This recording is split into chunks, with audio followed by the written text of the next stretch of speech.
Bakit nga ba ninakaw ang utak ni Einstein? Kung gusto mong malaman, panoorin mo tong video na to. Si Einstein ay pinanganak noong March 14, 1879 sa Ulm, Kingdom of Württemberg na sakop ng German Empire. Ang kanyang mga magulang ay si Hermann at si Pauline Einstein.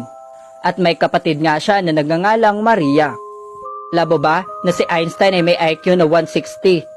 Ang kanyang mga subject of study ay tungkol sa life, relativity, photoelectric effect, Brownian motion at iba pa.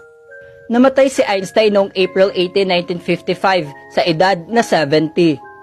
At alam mo ba na ninakaw ni Thomas Harvey ang kanyang utak para pag-aralan? Sa pag-aaral ay natimbang ang utak ni Einstein ng 1,230 grams. At doon din niya pinaghati-hati niya ang utak ni Einstein. Sa pag-aaral ay may napansin sila na mayroong parte ng utak ng tao na wala si Einstein at yon ay ang parietal operculum. Dahil doon, mabilis na nakakasolve si Einstein ng math problem.